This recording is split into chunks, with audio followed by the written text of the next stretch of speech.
여러분 안녕하세요. 5월 11일이 아닌 13일 개학이 되면서 온라인 수업 1차 시분을 더 만들게 되었습니다. 그래서 오늘은 읽기의 4단계에 대해서 말씀드리려고 하는데요. 우리의 읽기는 축자적 읽기, 분석적 읽기, 비판적 읽기, 창의적 읽기 순으로 나아갑니다. 먼저 축자적 읽기는 사실적 읽기라고도 하는데요. 모든 읽기 중에 가장 기본적인 읽기 단계입니다. 축자, 글자 하나하나를 따름.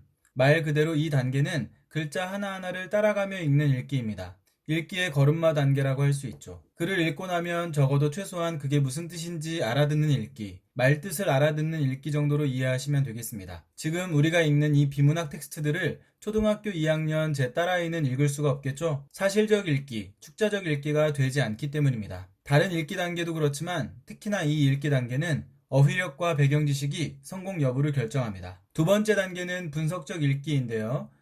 제가 수업에서 다루는 대부분의 개념과 내용이 이 분석적 읽기를 위한 것이라고 생각하면 이해하기 편하실 겁니다. 이 단계는 반복 읽기와 텍스트 분석을 통해 읽기가 완성됩니다. 분석을 한다는 건 중요한 것과 그렇지 않은 것을 가려내는 것, 글쓴이가 말하려는 바를 빠르고 정확하게 알아차리는 것, 글의 내용을 구조화하여 논리적으로 재구성하는 것 등을 의미하는데요. 이것을 실현하기 위해 가장 좋은 방법 중 하나가 반복 읽기입니다. 또 국어 영역 대부분의 문제들은 이 분석적 읽기 단계에서 출제되고 있습니다. 다음 단계는 비판적 읽기입니다. 비판적 읽기는 이전 단계인 분석적 읽기를 통해야만 도달할 수 있는 단계인데요.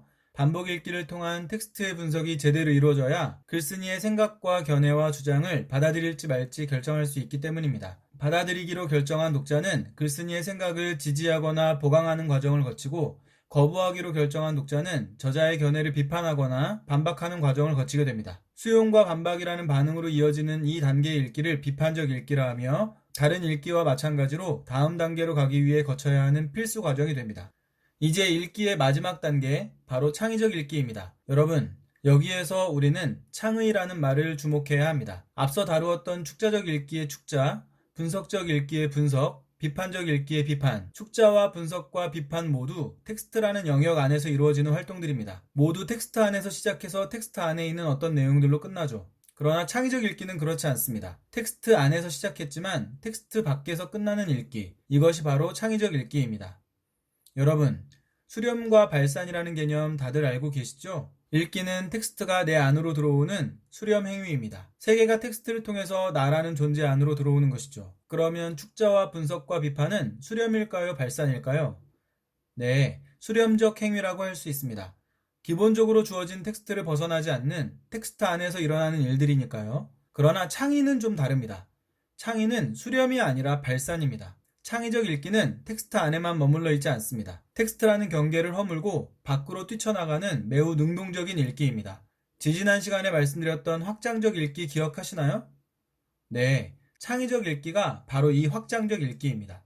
확장적 읽기 단계에서 가장 첫 번째로 일어나는 일이 뭐였는지 혹시 기억하시나요? 우리의 생각은 텍스트 안에만 머물러 있지 않고 밖으로 뛰어나온다고 했습니다. 생각이 시동을 걸어 발산하기 시작하는 것이죠. 수렴과 발산으로 읽기의 4단계를 정의해 보겠습니다. 축자와 분석, 비판은 수렴이라고 말씀드렸습니다. 읽기 행위도 기본적으로 수렴이고요. 그러면 축자적 읽기와 분석적 읽기, 비판적 읽기는 모두 수렴적 수렴이라 할 수 있습니다. 앞서 말씀드린 대로 창의는 발산입니다. 따라서 창의적 읽기는 발산적 수렴이 됩니다. 발산적 수렴, 아주 오묘한 말이죠. 창의적인 어떤 발상이나 행위는 결코 그냥 일어나지 않습니다. 수많은 수렴적 행위들을 거쳐야만 일어나는, 그것도 아주 능동적으로 일어나는 마법 같은 일인 것입니다. 저는 이 발산적 수렴이라는 말을 발산을 위한 수렴 정도로 해석하고 있는데, 어쨌거나 이 마지막 단계인 창의적 읽기, 확장적 읽기에 이르기 위해 우리는 수렴하고 또 수렴하고 해야 한다는 것입니다. 여기서 다 말씀드릴 수는 없지만 발산은 영역과 영역, 학문과 학문, 그 어떤 경계도 다 허물어버리고 서로 만나는 것입니다. 문학이 정치를, 과학이 건축을, 영화가 역사를 만나 서로 대화하고 새로운 무언가를 만들어냅니다. 융합과 통섭의 21세기는 이러한 일들이 더욱 가속화되고 있습니다. 나중에 기회가 되면 이 내용 좀 더 자세히 다루어 보기로 하고요. 지난 시간에 텍스트는, 특히 수능 비문학 텍스트는 굉장히 빠른 속도를 가지고 있다 했죠? 확장적 읽기, 즉 창의적 읽기를 통해 생각과 생각이 만나고 지식과 지식이 연결돼야만 우리의 생각의 속도는 텍스트의 속도를 앞지를 수 있을 것입니다. 한두 번만 읽어도 텍스트를 지배할 수 있는 높은 읽기의 단계, 여기가 우리가 도달하고자 하는 지점입니다. 결코 쉬운 일이 아닙니다. 그러나 아주 불가능한 일도 아닙니다. 가능성은 누구에게나 열려있기 때문입니다. 달려갈 준비 되셨나요? 1번 문제. 일치하지 않는 것을 고르는 문제입니다. 1번 명제의 키워드는 영업비밀, 마케팅 전략, 기본계획, 포괄인데요. 이 내용 우리는 세 번째 단락에서 확인할 수 있었죠. 입증 가능, 적절한 명제입니다. 2번 명제. 특허권, 해당 정보, 권리, 보장 정도가 키워드인데요. 첫 번째 단락, 첫 번째 줄에서 읽고 넘어왔던 내용입니다. 입증 가능, 적절한 명제. 3번. 키워드는 영업비밀보호법, 비밀관리성, 강화, 방향, 개정 정도인데요. 이미 텍스트를 지배하고 있는 우리에게 좀 불편한 단어 하나가 있죠? 네, 바로 강화라는 말인데요. 딱 이 단어에서 동일률이 깨지고 있습니다. 마지막 단락 첫 번째 줄에는 완화라는 말이 사용되었네요. 틀린 방식, 적절하지 않은 명제가 되겠습니다. 4번 명제, 영업비밀, 보호, 위해, 비공지성, 경제적 유용성, 비밀관리성 정도가 키워드입니다. 네 번째 단락의 첫 문장과 한 단어 빼고 똑같네요. 입증 가능, 적절한 명제. 5번 명제의 키워드는 제3자, 독자적, 비밀 취득, 사용할 수인데요. 다섯 번째 단락에서 확인할 수 있는 내용입니다. 특허권과 영업비밀의 차이가 바로 이 부분이기도 했죠. 특허권의 경우 제3자가 독자적으로 취득했더라도 해당 정보를 사용하려면 권리자에게 대가를 지불해야 했던 것과 달리 영업비밀의 경우는 제3자가 독자적으로 취득했다면 해당 정보를 사용할 수 있었습니다. 입증 가능, 적절한 명제입니다. 2번 문제, 보기가 주어졌네요. 텍스트를 분석해 보겠습니다. B는 업무상 컴퓨터에서 고객정보 취득, 퇴사 후에도 사용, 영업활동, 재판, 제1심 재판부 고객정보 가치 인정, 비밀 표시 않았고 모두 공유, 비밀 준수 의무 부과, 아는 점, B에게 무죄. 그러나 제2심 재판부, 업데이트 필요, 직원들만 접근 가능, 퇴사 후 접근 차단, 회사 소규모, B에게 유죄. 이 정도로 정리할 수 있겠는데요.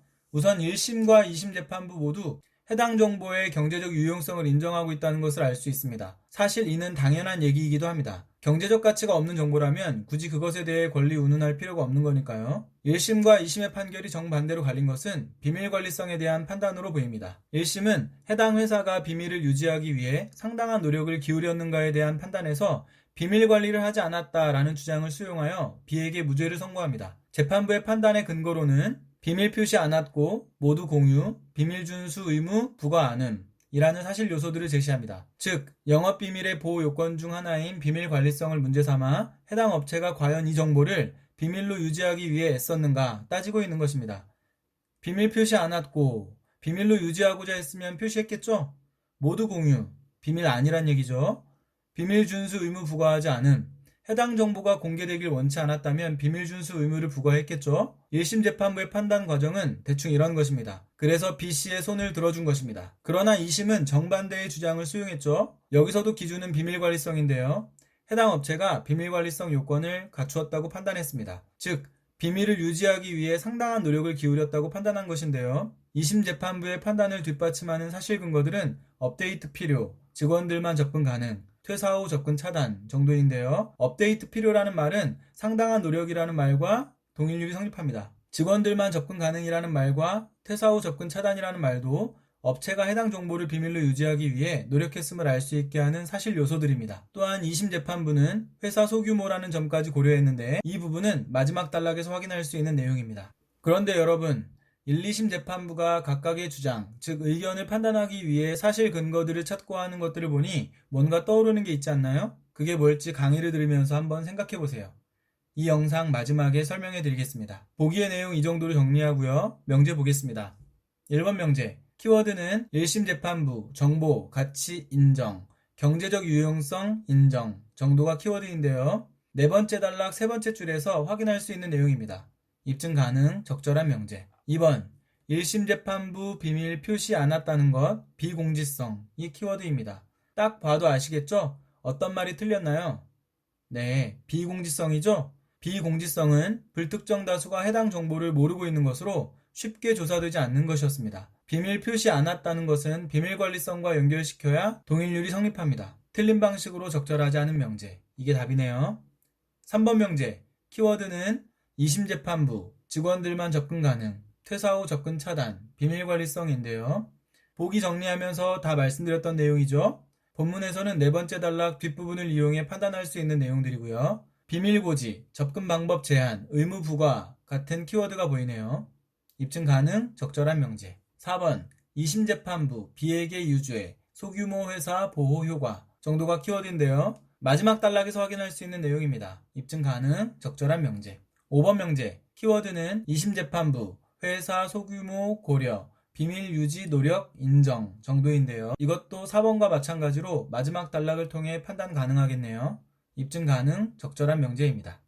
3번 문제, 기억과 니은에 대한 설명들을 판단해봐라. 특허권과 영업비밀을 각각 비교 판단하라는 문제입니다. 1번 명제 보겠습니다. 기억, 일정 기관 경과, 정보 공개 정도가 키워드입니다. 첫 번째 단락 다섯 번째 줄에 18개월 경과 일반의 공개라는 표현이 있네요. 한편 두 번째 단락 마지막 줄에 보면 영업비밀은 정보 공개를 문제점으로 인식하고 해당 기업이 정보를 공개하지 않고 계속 비밀로 유지함으로써 자기 권리를 보호하는 방법입니다. 그러니 니은과 달리라는 표현도 적절해 보입니다. 입증 가능, 적절한 명제. 2번, 키워드는 기억, 법적 권리 획득, 유지, 많은 비용입니다. 특허권의 단점에 대한 내용이네요. 이 내용 두 번째 단락에서 확인할 수 있습니다. 입증 가능, 적절한 명제. 3번 명제, 키워드는 니은, 정보 취급 근로자, 비밀 유지, 의무입니다.